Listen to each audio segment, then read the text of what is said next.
Hi everyone, welcome to my very first video, which is about introduction to Pvsyst. But before delving into the details of the Pvsyst, the technical details of the Pvsyst, I want to explain why I started to record these videos.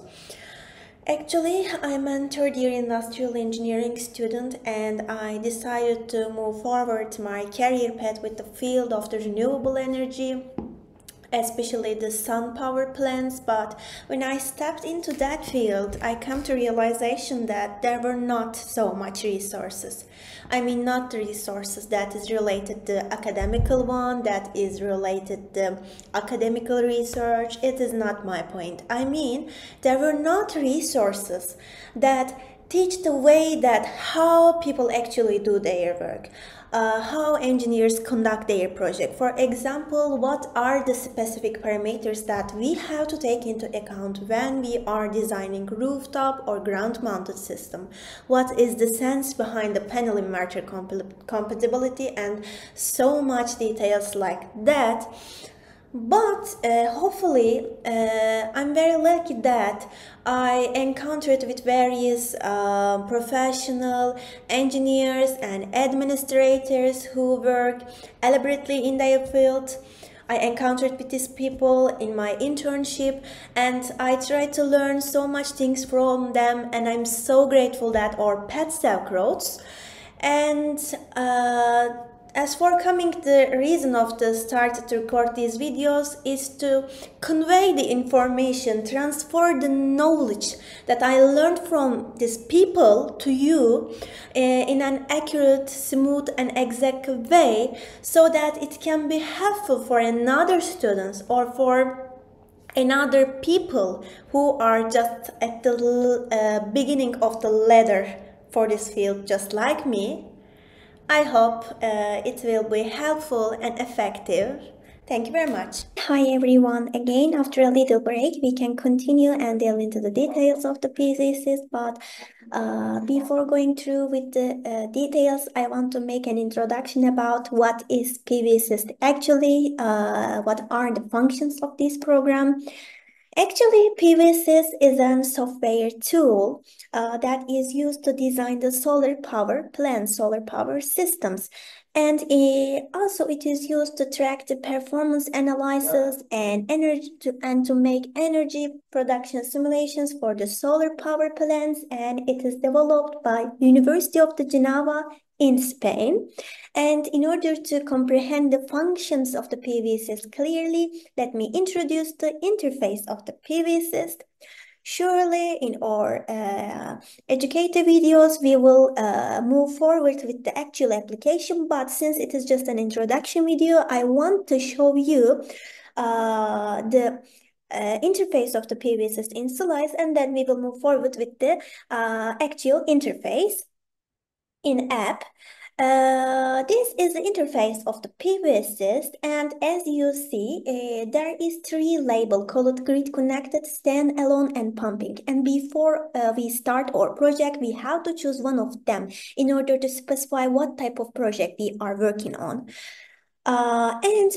Before selecting the type of our project, let me explain what is grid connected, standalone, and pumping projects. Actually, pumping projects, as you can understand from its name, it is used for agricultural needs, but it is out of our contents, and we will mostly focus on the grid connected systems. But in order to make a differentiation between grid connected and standalone systems, let me explain what is grid connected and what is standalone system. As we can understood from its name, grid connected systems are the systems that is connected to the grid, and standalone systems, in standalone system, there is not connection with the grid. Let's understand in a detailed manner. As you see, the photovoltaic energy from the sun strikes the surface of the panel, and an energy production is coming into place, and electricity is produced in a DC format. And then this DC current will be converted into an AC format. And it is a must-have condition because we are using our appliances in our homes or in other places in an AC format. And the product that converts the DC electricity current, AC electricity current is just we see is an inverter. And the AC electricity that is converted in the inverter is then fed into the grid. I mean, fed into the utility grid through the bidirectional matter.